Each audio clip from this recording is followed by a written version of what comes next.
So I got this email from a second year teacher who talked about how her biggest struggle in the last year has been keeping up with her teacher workload.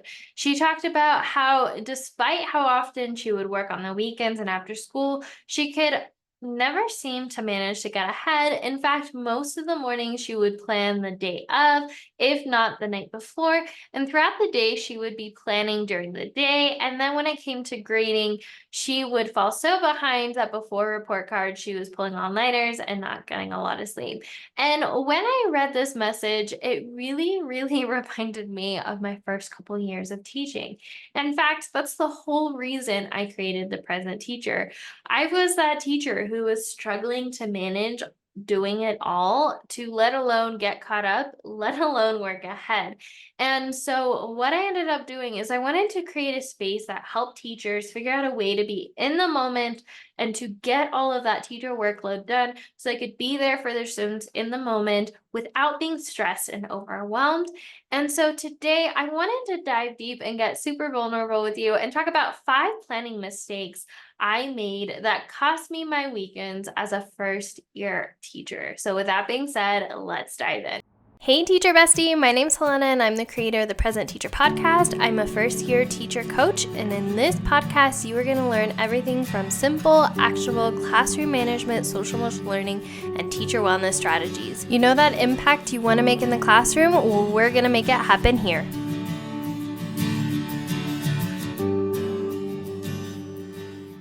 So, as I mentioned earlier, I was that teacher who was always there early and always staying late. I was working a ton. I was not sleeping a lot. And it was no surprise that by December of my first year of teaching, I had officially reached teacher burnout. By the end of that year, I debated whether or not, honestly, I could go back because I felt like I had struggled so bad. I wasn't sure I was cut out to teach, but I decided to give it one more year. And that's where I started running into the tips and strategies and coming up with my own tips and strategies that I share here on this platform. So, with that being said, here are some of the mistakes I was making when I first started teaching that really led me to working on my weekends and kind of neglecting myself and not working from that present mindful space. And honestly, working from like a frantic, I've got a million things to do space the entire year, which really just stressed me out. So the first thing was planning the day before. Now, I had heard that teachers were like weeks ahead in their planning, but I just couldn't figure out how on earth they were managing it. How on earth were they doing it? At my first district, lesson plans were due the Monday before you taught them. And sure enough, almost every single week on Sunday night before Monday, I would stay up and I would write my lesson plans for the week. And then throughout the week, I would just be frazzled. I would plan the day before and I would look at my plans, not know what I was doing, and just feel like I was, you know, freaking out trying to figure out what I was doing. And that really cost me a lot of stress over the weekends. And it honestly led to some quote unquote Sunday scaries. Now my life looks completely different. Now, instead, what I end up doing is I end up planning a week out at a time, and I don't do it the Sunday before. What I'll often do is like Monday of this week, I'll plan out next week's lesson plans or 2 weeks from now lesson plans. And then, maybe the Friday before that week comes up, I'll glance at it and make sure I'm on pace and make sure I have everything prepped, but that's it. And it feels so much better energetically because before I would work from a frantic state. I would plan the day of or the day before. I would prep everything last minute and I just felt exhausted because I couldn't keep up with my grading and stuff, let alone, classroom management or anything like that because I was so caught like wrapped up in trying to plan and prep that same day. So what I ended up doing is I sat down over a weekend or over a break and I'm like, okay, this is what I'm going to do. I'm going to plan out 2 or 3 weeks out at a time. And I'm going to sit down and I'm going to write lesson plans for the day. So I sat down over one day over winter break or summer break and I just wrote out 4 weeks worth of lesson plans. And then I'm like, okay, from here on out, I'm going to plan out one week in advance. And so on Mondays, I sat down and I planned out the next following week that I didn't have planned out yet. And that way I had a cushion and that way I was ahead and I no longer had to, plan the day before. It was already done. And another great thing I ended up doing for this is I ended up sitting down over, again, a break over one day or over summer break. I sat down and I organized my digital files so I could reuse them the next year. So I wasn't scrambling looking for my lesson plans. I could look at my lesson plans and tweak them for the upcoming school year. So that helped me a lot. So that's the first mistake I made is I was planning the day before, which caused me to be stressed and overwhelmed and just not able to be in the moment for my students. The second mistake I made when it came to planning and prepping as a teacher was I would prep the day of. In the morning, I would come 15 minutes, 20 minutes, 30 minutes before school started, and I would print out all the papers I needed for that day. The problem was some mornings I had duty, so I couldn't go. And that means I had to go on my prep. But sometimes on prep, somebody had to talk to me, and so I wouldn't get to it that day. Some days I had to go see the principal. Some days I had to go help a teacher next door. Some days I had to go cover someone's class. All this would amount to me not getting that done. And I would be scrambling for things during that day, and it just felt chaotic. And so prepping the day of was a huge mistake I made. And so what I ended up doing is, like I said, I sat down over one day over my break and I just batched out and I wrote out 4 weeks of lesson plans or 2 weeks of lesson plans or 1 week of lesson plans. And then as soon as I got to school, I prepped out the same amount of days or weeks. So let's say over the break, I'm like, I need a 2 week buffer minimum. I'm going to sit down and write 2 weeks worth of lesson plans. So I did. And then when school started, what I ended up doing is I prepped out 2 weeks out on that Monday. So that way, the upcoming 2 weeks, I was done. And from that moment on, I could continuously plan and prep that far in advance. And I was no longer prepping the day of. And it felt so much better energetically that way. The third mistake I made when it came to prepping and lesson planning mistakes I made was I was letting the assignments I needed to grade stack up. So I would tell myself that I needed to get caught up in grading, but what often happened is I had the lesson plan for the next day. I had to prep for that day. And so my prep was practically gone by the time that I had time. And by then, hopefully, I didn't have to communicate with a family member. Hopefully, nothing came up. Hopefully, I didn't have to talk to a student. Hopefully, nothing happened. Otherwise, my prep to grade now became like 2 to 5 minutes. Hopefully, I didn't need to use a restroom. You get the point.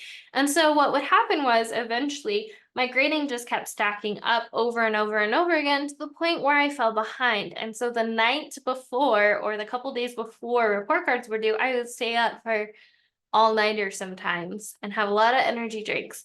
And I would just grade everything that I hadn't done that whole quarter semester. And it was overwhelming. There were definitely some tears.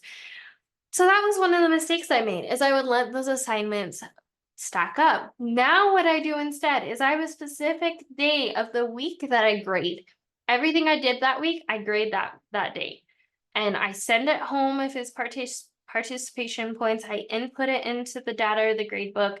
And if it's an assignment or an assessment, I might make copies, I'll grade it, and then I'll send it home.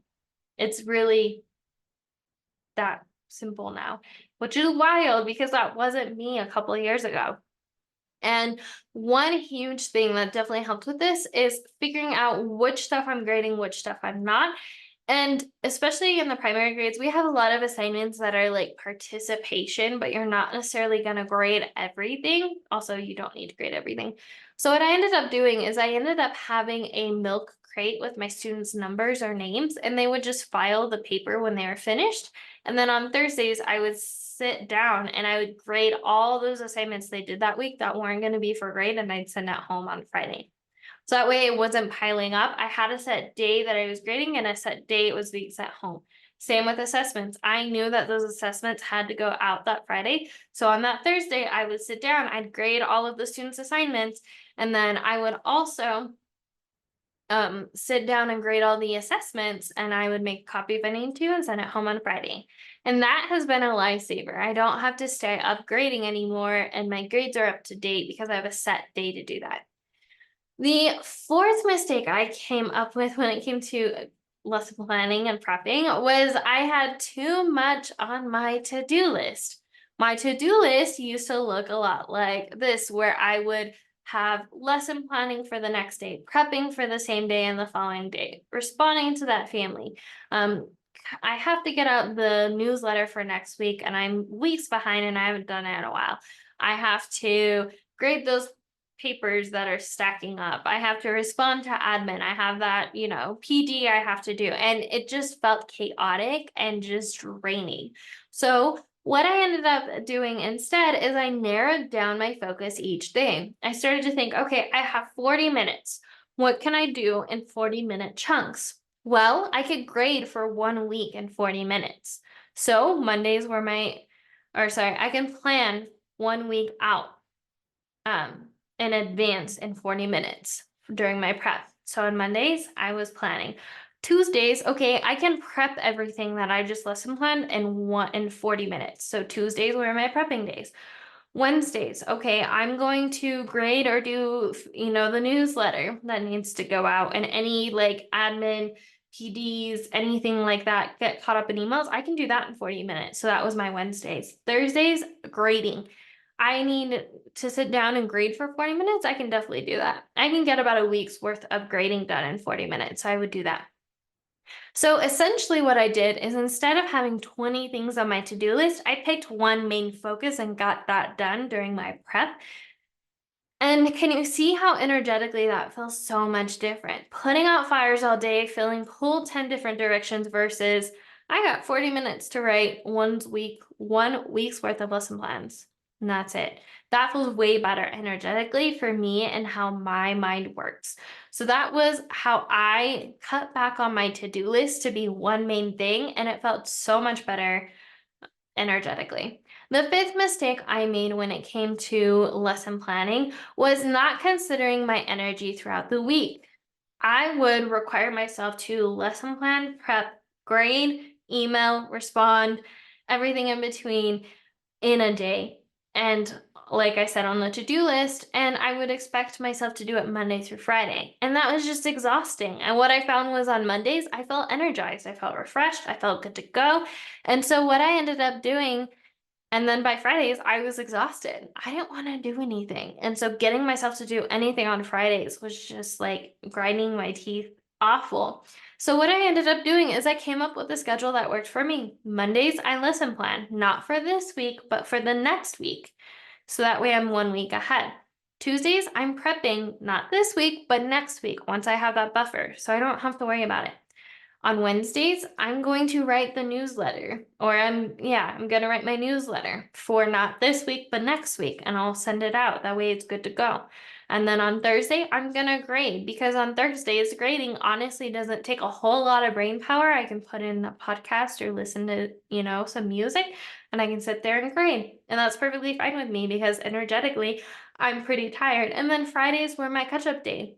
If I needed a day to just kind of decompress, turn off my lights and sit in silence because I'm an introvert, that's fine too. That's what Fridays were for. So, keeping in mind what is your energy levels throughout the week, and coming up with a schedule to help you do that, is really going to help you. So that was a huge mistake I made, was not considering my energy levels throughout the week. And I just required myself to put in the same amount of effort and work I had on Mondays, on Fridays, and energetically, it just wasn't like that at all. I expected myself to be stagnant, but in reality, it was more like I started really high on Mondays and then it was slowed down on by Fridays. And so coming up with a plan and assigning tasks for each day that match that energy level requirement was really important for me. And then by the weekends, I wasn't feeling like drained. I was actually working with my energy as opposed to against it. So that wraps up the 5 mistakes I made when it came to lesson planning. First one was I would plan the day before for the following day, and it just felt chaotic. Second mistake I made was I was prepping the day of, which took a majority of my prep, which means I didn't have time for things like grading and everything else. Third mistake I made when it came to lesson planning was I was letting assignments I needed to grade stack up. Fourth thing was that I had too much on my to-do list. I would have 20 things I expected myself to do Monday through Friday, and it was exhausting. And the fifth mistake I made was not considering my energy throughout the week. I expected myself to do the same thing on Monday as Friday, when energetically I was at 110% energy on Monday and I was at maybe 25%, 5% by Friday. So not coming up with tasks that were aligned with my energy was a huge mistake I made, and it made it so that my weekends were full of work and I was constantly bringing work home. So, with all that being said, which of these strategies are you going to be using? Let me know by either A, entering in the comments, or B, sending me a DM because I want to know. Also, if you want to dive into deeper about, time management, lesson planning, and batching and all that, I highly recommend you check out the Ultimate Prep Guide, Teacher Prep Guide. In there, I share all my time management strategies or my top 10 answers to the top 10 questions I get asked about time management for teachers in that guide. And I link to other blog posts, podcasts, and YouTube videos so you can check those out all in one guide wrapped up with my answers. So you can refer to it as you go and, get free content. Second thing I want to invite you to check out is the Ultimate Planning Bundle. I've been creating resources to help you plan and get prepared so you don't have to work on the weekends like I had to the first couple weeks of school. So if you want resources like how to lesson plan, batching, templates, stuff like that to help save you time, definitely check out that resource, and because it's going to be a lifesaver for you.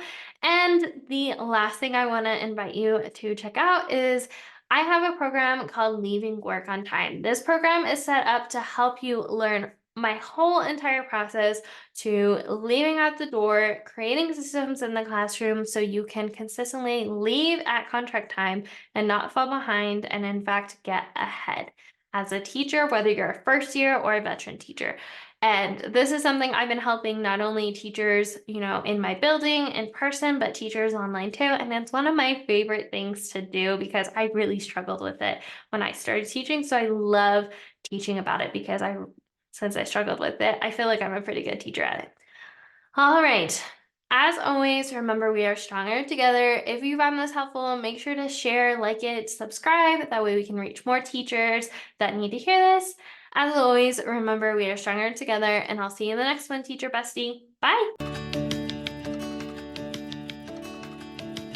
Thank you so much for joining me on today's episode. I hope that you were able to take away some value that will help you thrive inside and out of the classroom. It would mean the world to me if you could take 5 seconds right now and leave a review on this podcast. And if you found this podcast especially helpful, make sure to take a screenshot of this episode right now and tag me on your socials to let me know you're listening. As always, remember that we are stronger together. With all the love in the world, Helena, aka the President Teacher. See you next time, Teacher Bestie.